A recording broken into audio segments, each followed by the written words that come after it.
Hello धुरंधरो, नमस्ते, राम राम। मैं हूं अमित चौधरी। स्वागत है आपके अपने YouTube channel Amit sir GK में। तो डेली करंट का तहलका मैं रोज प्रतिदिन लेकर आता हूं और आज 22 अक्टूबर है। हर रोज प्रातः सुबह 6 बजे मेरी क्लास आ जाती है। हर वो मोस्ट इंपोर्टेंट क्लास के अंतर्गत मैं वो क्वेश्चन लेकर आता हूं जो बिल्कुल सटीक तरीके से आपके जिस भी पेपर की आप तैयारी कर रहे हो, जिस भी पेपर को आप टारगेट करके चल रहे हो, उसमें 101% पूछे जा सकते हैं। ठीक है, मेरे डेली करंट के तहलके के अंदर जितने भी क्वेश्चन मैं करवाता हूँ, पॉइंट वाइज करवाता हूँ और वो पॉइंट इतने मजबूत होते हैं, उन्हीं में से ही एग्जामिनर क्वेश्चन उठाता है। ठीक है, ये जब भी किसी भी क्वेश्चन कोई भी एग्जाम होगा, इन फ्रंट ऑफ मैं दिखा दूंगा कि इस पेपर में मेरा एक क्वेश्चन का है। ठीक है, तो इसलिए इंपॉर्टेंट हो जाती है मेरी डेली करंट का तहलका। ठीक है, तो शुरू करते हैं अपनी क्लास को क्वेश्चनों के साथ जो कि मोस्ट इंपॉर्टेंट होने वाली है। जैसा कि मैं अपने भाई बहनों को रोज बताता हूं, जो भी इनसे रिलेटेड जो भी पेपरों की तैयारी कर रहा है उनके लिए इंपॉर्टेंट है मेरी ये क्लासेस। ठीक है, आपके सामने क्लास शुरू करने से पहले मैं अक्टूबर के महत्वपूर्ण दिवसों की सूची हर रोज की तरह बताता चलूंगा। जैसे कि 1 अक्टूबर को वृद्ध व्यक्ति का अंतर्राष्ट्रीय दिवस, 2 अक्टूबर को अंतर्राष्ट्रीय अहिंसा दिवस और उसी के साथ साथ महात्मा गांधी जयंती जी, लाल बहादुर शास्त्री की जयंती जी। ठीक है, ये प्रॉपर तरीके से इंपॉर्टेंट डे जो मैं आपको प्रॉपर तरीके से करवाता हूँ हर रोज क्लास शुरू करने से पहले। वहीं पर 3 अक्टूबर को विश्व प्राकृतिक दिवस, 4 अक्टूबर को विश्व पर्यावरण दिवस और 4 अक्टूबर को विश्व पशु कल्याण दिवस मनाया जाता है। 5 अक्टूबर को विश्व शिक्षक दिवस, ये विश्व स्तर पर ना कि राष्ट्रीय स्तर पर है, आपको पता होगी। इसको यूनेस्को रिप्रेजेंट करता है। 100 कंट्री इसको इसके रूप में बनाते हैं जब ये विश्व शिक्षक दिवस मनाया जाता है 5 अक्टूबर को। आपको पता होनी चाहिए किसके रूप में या किस महानायक के रूप में इसको बनाया जाता है। इंपोर्टेंट क्वेश्चन आपके लिए, सर्च करना बिल्कुल। 8 अक्टूबर को वायु सेना दिवस होता है। 9 अक्टूबर को विश्व डाक दिवस और 10 अक्टूबर को राष्ट्रीय डाक दिवस होता है। ये भी इंपॉर्टेंट है। ठीक है, नेक्स्ट बता दूं मैं, 11 अक्टूबर को अंतर्राष्ट्रीय बालिका दिवस, 12 अक्टूबर को विश्व गठिया दिवस, राष्ट्रीय आपदा न्यूनीकरण के लिए संयुक्त राष्ट्र अंतर्राष्ट्रीय दिवस। ये जब जब ये डेज आए उसी दिन मैंने आपको प्रॉपर तरीके से बताए हुए हैं। इनके थीम, इनके विषय जो होते हैं प्रॉपर तरीके से किस लिए बनाया जाता है, किसके रूप में इसको बनाया जाता है, सभी डिस्कशन में ऑलरेडी कर चुका हूं। 14 अक्टूबर को विश्व मानक दिवस, 15 अक्टूबर को विश्व सफेद बैल दिवस और 16 अक्टूबर को विश्व खाद्य दिवस। इंपोर्टेंट है, ये सबसे इंपोर्टेंट ये है। 17 अक्टूबर को गरीब उन्मूलन के अंतर्राष्ट्रीय दिवस के रूप में मनाया जाता है। ये भी इंपोर्टेंट क्वेश्चन है। ठीक है, तो शुरू करते हैं अपनी क्लास को जो कि मोस्ट इंपोर्टेंट होने वाली है। ठीक है, तो ब्रिटिश प्रधानमंत्री लिज ट्रस ने 7 सप्ताह से भी कम समय में इस्तीफा दे दिया। ये कौन से नंबर की ब्रिटेन की प्रधानमंत्री बनी थी? आपको पता होगी, मैंने विश्व अफेयर के अंतर्गत प्रॉपर तरीके से आपको बताया है इनके बारे में। ब्रिटेन की कौन से नंबर की थी, कौन से नंबर की महिला थी, या फिर टोटल को नंबर ऑफ जो मैंने आपसे अभी पूछा है, जैसे कि 54 मतलब 54वीं प्रधानमंत्री है, 54th प्राइम मिनिस्टर है, या 53 या 53वीं प्रधानमंत्री है, 56वीं थी या 51वीं। तो सी इज द राइट आंसर हो जाता है यहाँ पर 56, मतलब 56वीं प्रधानमंत्री बनी थी लिज ट्रस ब्रिटेन की। ये इंपॉर्टेंट है। और 3rd नंबर की ये महिला बनी थी ब्रिटेन के अंतर्गत प्रधानमंत्री के रूप में, जो कि ये भी अपने आप में एक रिकॉर्ड है।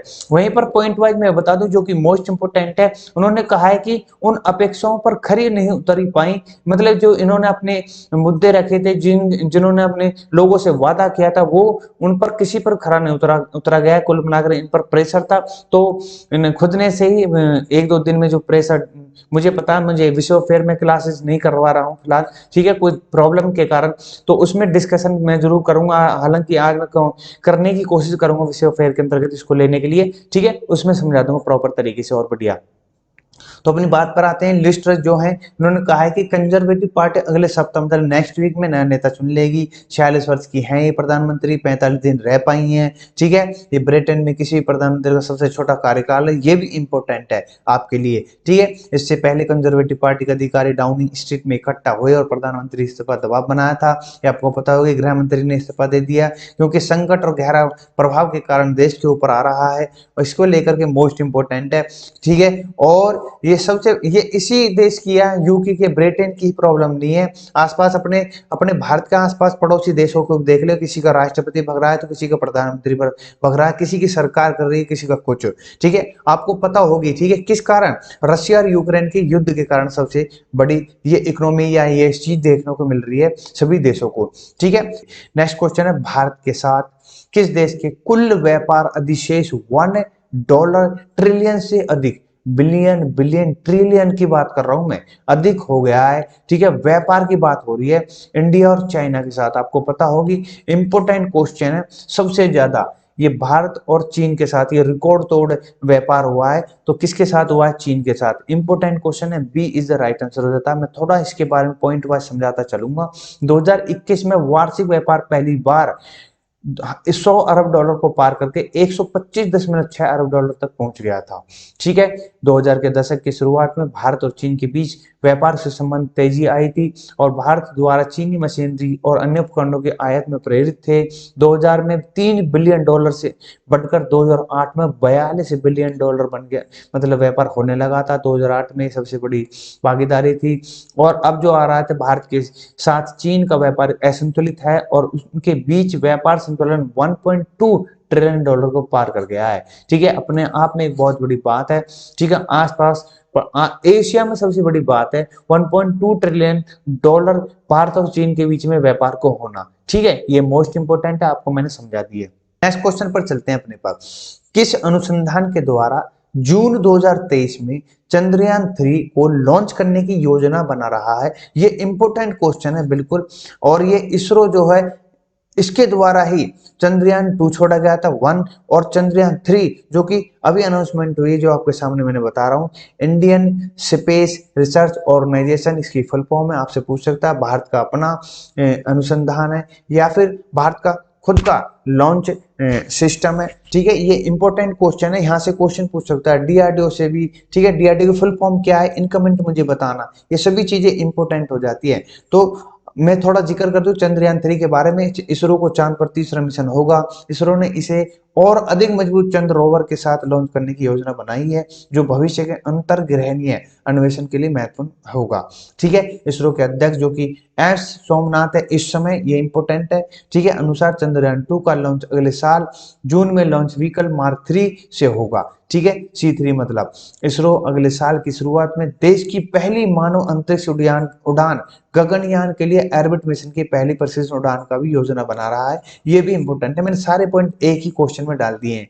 सफल एबर्ट मिशन और बिना चालक दल के प्रशिक्षण उड़ान के लिए संचालन के बाद इसरो ने 2024 तक के अंत तक भारतीय अंतरिक्ष यात्रियों को कक्षा में ले जाने के लिए भी योजना बना रखी है। ठीक है, ये सभी चीजें इंपोर्टेंट है। जो जो पॉइंट मुझे मिले मैं आपके सामने प्रस्तुत कर रहा हूँ, प्रेजेंट कर रहा हूँ। चंद्रयान 2 की मैं बात बता दूं, 22 जुलाई 2019 को आंध्र प्रदेश के सतीश धवन अंतरिक्ष केंद्र से JSLV मार्क सेकंड एन द्वारा लॉन्च किया गया था चंद्रयान 2 को। लैंडर रोवर का आपको पता होगा, इनका विक्रम और प्रज्ञान नाम था।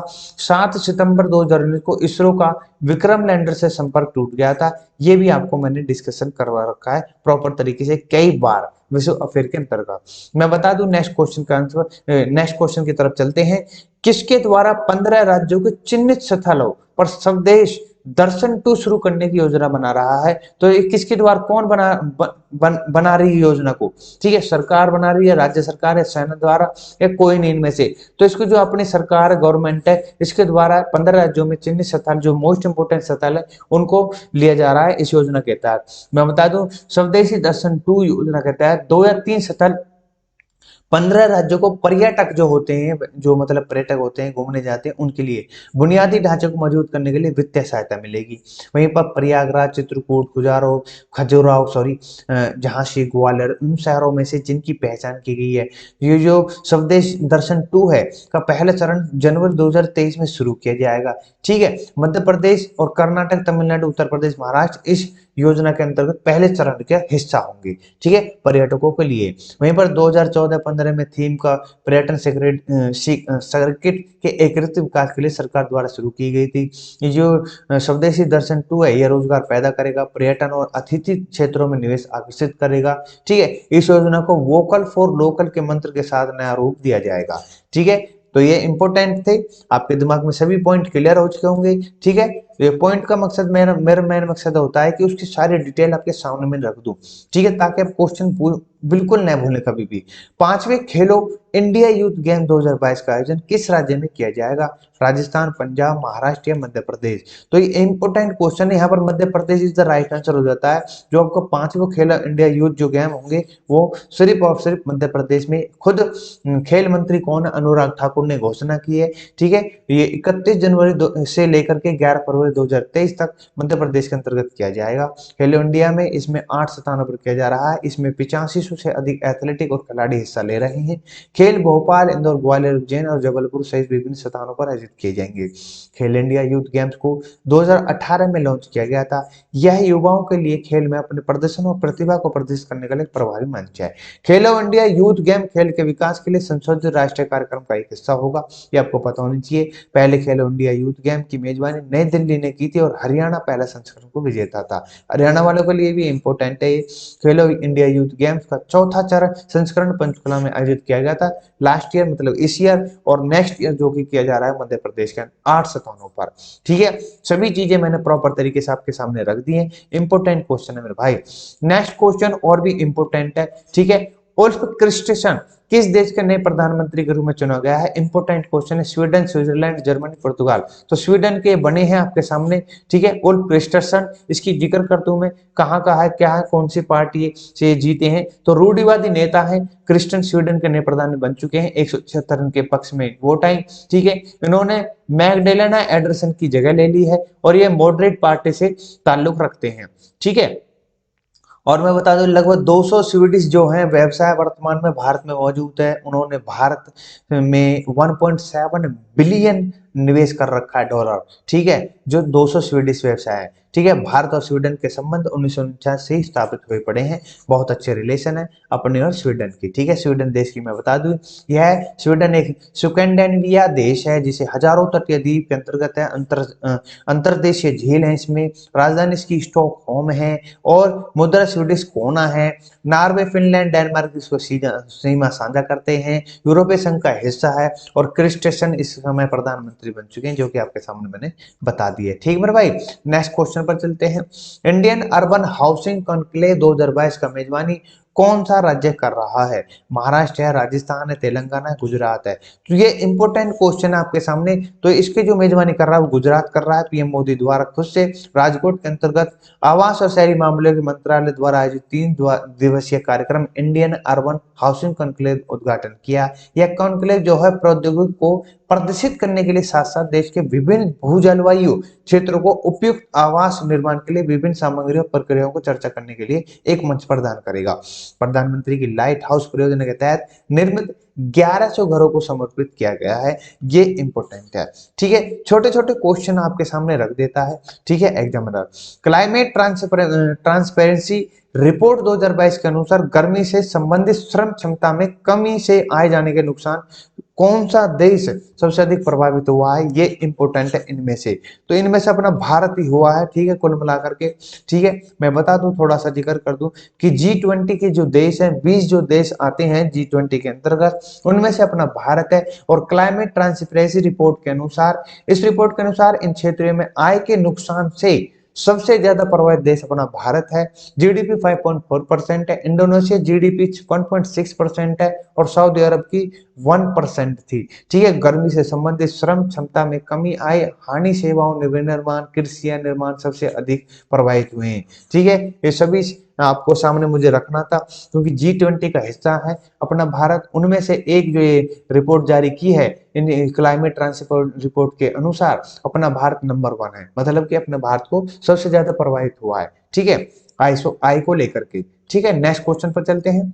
किस संगठन ने स्वदेशी ट्रेनर विमान HTT-40 विकसित किया है, जिसका हाल ही में अनावरण किसने किया है? ये HAL company, SAIL company, Tata या नन? तो हेल कंपनी द्वारा इसको बनाया गया है। मैं बता दूं थोड़ा सा कि नरेंद्र मोदी जी द्वारा हिंदुस्तान एरोनॉटिक्स लिमिटेड द्वारा डिजाइन और विकसित एक स्वदेशी ट्रेनर विमान HTT-40 का अनावरण किया। इसे गुजरात के गांधीनगर में 12वें डेक एक्सपो दौरान इंडियन पवेलियन में लॉन्च किया गया था।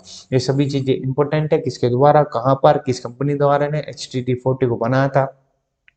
आपको पता होनी चाहिए। 12वां संस्करण था डेफ एक्सपो का। ठीक है, नेक्स्ट क्वेश्चन पर चलते हैं जो कि मोस्ट इंपोर्टेंट है, जो कि लास्ट है आज का क्वेश्चन।